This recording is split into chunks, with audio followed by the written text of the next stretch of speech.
আজকে আমার জীবনের সবচেয়ে সুখের একটা দিনের কথা আপনাদের সাথে শেয়ার করব। পুরো ভিডিও জুড়ে থাকবেন সাজেদ আক্তার চ্যানেলের সাথে। আমার সেই সুখের কথাটা হচ্ছে, আমার ছোটোবেলায় বাবা মা দুজনেই মারা যায়।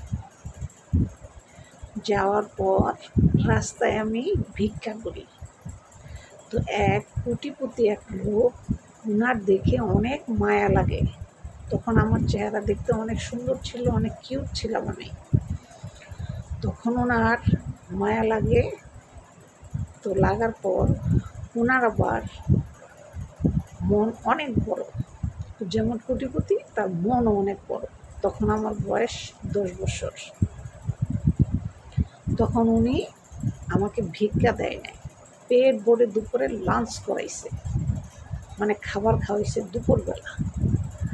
খাওয়ানোর পর আমার জীবনের সব বিস্তারিত ঘটনা উনি বলল, তুমি খুলে বলো তোমার কি সমস্যা, এই ছোট অল্প বয়সে তুমি ভিক্ষা করো কেন?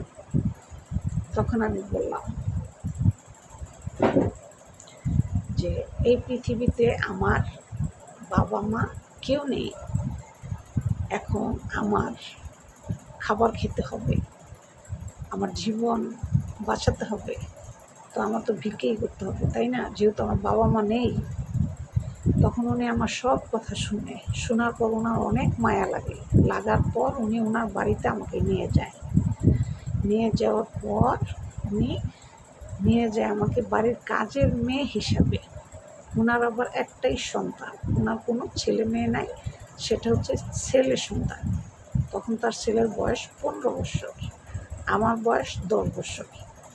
ওনার ছেলে ইংলিশ মিডিয়ামে পড়ে, আর আমি বাসায় কাজকাম করি, আর পাশাপাশি আমাকে পড়াশোনা করার জন্য স্কুলে ভর্তি করছে। আমি স্কুলেও যাই, আবার বাড়ির কাজও সব সামলাই। তো আমি সব সামলানোর পর আমার কাজ কাম দেখে সে আন্টি আর আঙ্কেল প্রচণ্ড মুগ্ধ হয়ে গেছে যে এত সুন্দর কাজ সে করতে পারে, তাহলে এই মেয়েকে হাতছাড়া করা যাবে না, আমাকে হাতছাড়া করবে না। তখন তারা স্বামী স্ত্রীর ডিসিশন নিল আমাকে তাদের ছেলের বউ বানাবে। ছেলে কিন্তু ইংলিশ মিডিয়ামে পড়ে, ইভেন ছেলে একটা মেয়েকে পছন্দ করে, ওই মেয়ে কোটিপতির মেয়ে, আর আমি তো হচ্ছে বাড়ির কাজের মেয়ে। তা আমাকে তো বিয়ে করার প্রশ্নই আসে না। এখন এক মার এক ছেলে, ছেলে বাবা মার কথা তো ফালাইতে পারে না। তো ছেলে কি করবে? ছেলে তো ফাইসা গেছে। ছেলের বাবার কথা হচ্ছে, এই মেয়েকেই তোমার বিয়ে করতে হবে যাকে আমরা পছন্দ করেছি। তখন ছেলে বাধ্যতামূলক আমাকে বিয়ে করে। করার পর আমি ভাবছি যে সারা জীবন ভাইয়া ভাইয়া করে ডাকছি, আবার স্যার বলে ডাকছি, এখন সে আমার সাথে কি নোংর আচরণ করে কি না। কিন্তু সেও কিন্তু মনে মনে আমাকে ভালোবাসত, কারণ আমার চুল অনেক বড় বড় ছিল, দেখতেও সুন্দর ছিলাম, লম্বা চড়া হয়েছে, অনেক হেলদি শরীর, মানে ছেলেও মনে মনে আমাকে পছন্দ করতো, কিন্তু সাহস পাইতো না। কেন পাইতো না? আমি যে বাড়ির কাজের মেয়ে, এই জন্য সাহস পাইতো না। আমি কখনোই সাজুগুজু করি না। আসে না মানুষ একটু কাজল দেয়, মেকআপ করে, আমি কখনোই কিছু করিনি, সবসময় নর্মাল থাকতাম। তো যখনই ওদেরকে আমি খাবার বেড়ে দিতাম, তখন সে আমার দিকে মুগ্ধ হয়ে তাকায় থাকতো। ঠিক আছে, একদম মুগ্ধ হয়ে তাকায় থাকতো আমার দিকে ভাইয়া। তখন আমি একদিন প্রশ্ন করছি যে, ভাইয়া আপনি আমার দিকে এরকম মুগ্ধ হয়ে কেন তাকায় থাকেন? তখন আমি প্রশ্ন করছি, আমার দিকে আপনি এরকম মুগ্ধ হয়ে কেন তাকায় থাকেন? তখন সে বলছে, তুই দেখতে অনেক সুন্দর, আমার অনেক ভালো লাগে তোরে, আর তোর কাজ কাম এ তো অসাধারণ। আব্বু আম্মুর মুখে শুনি তুই নাকি অনেক সুন্দর করে কাজ করস।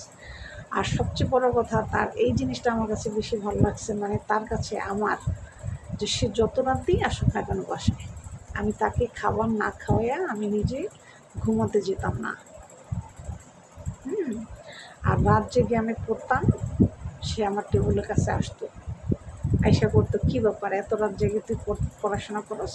আমার তো সে আঙ্কেল অনেক ভালো, সে আমাকে পড়াশোনা করাইছে, 3টা পর্যন্ত পড়াইছে আমাকে। পড়ানোর পর আমি ইন্টার পরীক্ষা ফার্স্ট হওয়ার পর তারা ডিসিশন নেয় আমাকে তাদের ছেলের বউ বানাবে, তারা ডিসিশন নেয়। আবার আমি খুব ভালো স্টুডেন্ট ছিলাম, খুব ভালো রেজাল্ট করতাম, তো তখন তারা সিদ্ধান্ত নেয় ওকে আমার ছেলের বউ বানাবো। তখন তারা আমাকে তার ছেলের সাথে বিয়ে করাই দেয়। দেওয়ার পর কাজের মেয়ে থেকে বাড়ির বউ হয়ে গেলাম। ছেলেদের বাড়ি 5 তলা, ঠিক আছে। আপনার রাজধানী, ঢাকার রাজধানীর ভিতরে বাড়ি, খুবই বড় লোক, কোটিপতি, এক কথা, সোজা কথা যেটা। তো আমি তো জীবনে কল্পনাই করি নাই যে জীবনে আল্লাহ তাআলা এত সুখ আমার কপালে লেখা রাখবে, এত সুন্দর স্বামী, এত সুন্দর ফ্যামিলি, এত সুন্দর শ্বশুর শাশুড়ি, এত ভালো মন মানসিকতার মানুষ আমি পাবো বা আমার ভাগ্যে আসবে, আমি তো কখনো কল্পনাই করি নাই। বিয়ের রাত্রে তো আমি ভয়ে আতঙ্ক হয়ে গেছি। স্বর্ণ গয়না দিয়ে আমাকে পুরো ঘুরে ফেলেছে আমার শ্বশুর। সীতাহার, তারপর আপনার 2.5 ভরি ওজনের বলি, সীতাহার দিছে, বলি দিছে, পুরো স্বর্ণ দিয়ে ঘুরে ফেলাইছে। একমাত্র ছেলের বউ, বুঝে নিত। এখন বাড়ির যত মেহমান আসছে সবাই দেখে অবাক, কি তুই বাড়ির কাজের মেয়েরে তোর ছেলের বউ বানায় ফেললি? কে আমার ছেলের বউ কি দেখতে কোনো দিক দিয়ে অসুন্দর, কোনো জায়গা দিয়ে অযোগ্য? ইন্টার পাস, দেখতে সুন্দর, কাজে খুব পারদর্শী, আর কি চাই? এটা আমার শ্বশুর বলছে। বলার পর মানুষ তো হিংসায় জ্বলে যায়। হ্যাঁ, যে দেখো কাজের মেয়ে হইয়া বাড়ির বউ হয়ে গেছে, এখন দেখো কত ভাগ্য নিয়ে সে জন্মেছে। রাস্তা থেকে কুড়ে আনছে, সবাই তো জানে, এলাকার মানুষ সবাই জানে আমাদের রাস্তা থেকে কুড়ে আনছে, তো স্বাভাবিক তারা এটা বলবি, ঠিক আছে, কারণ সত্য কথা কখনোই চাপা থাকে না। তখন আমার হাজব্যান্ড, আমার বউ বাতার সময় তারা, আমার হাজব্যান্ড উত্তর দেয়, আমার বউকে নিয়ে তোমরা কোনো দিন আজকের পর থেকে কোনো কথা বলবা না। আজকে বিয়ের 10 বছর আমার চলে, আমার একটা ছেলে আছে, ঠিক আছে। আমার হাজব্যান্ড আমাকে প্রচণ্ড ভালোবাসে, প্রচণ্ড। সে আমাকে পেয়ে সে অনেক খুশি, সোজা কথা, অনেক খুশি সে। তার এক কথাই যে তোমার মতো বউ সত্যি ভাগ্যক্রমে মানুষের কপালে জুটে। তাই আমি মনে হয় কোনো পুণ্য করছি, এই জন্য তোমার মধ্যে এত সুন্দর বউ আমি পাইছি। আমার হাজব্যান্ড খুবই হ্যাপি আমাকে নিয়ে।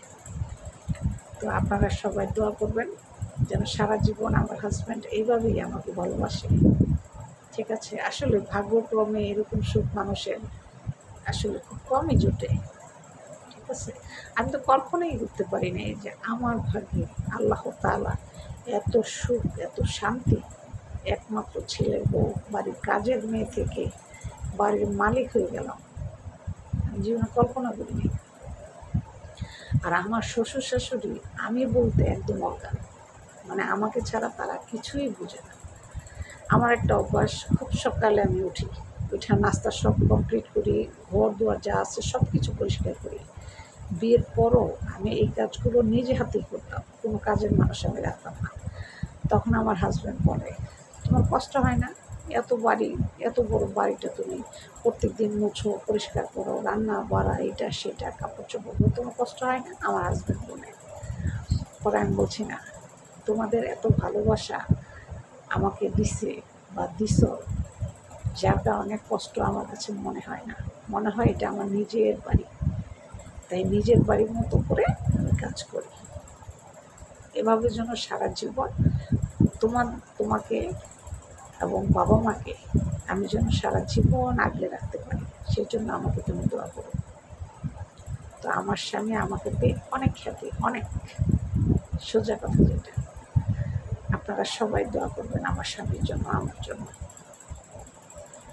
এই গল্পটা আসলে আমার না, এই গল্পটা হচ্ছে আমাদের পাশের বাড়ির এলাকার এই ঘটনাটা। আমার ভিডিওতে আমি তুলে ধরেছি। তা আজ এই পর্যন্ত, ভালো থাকবেন। আল্লাহ হাফেজ।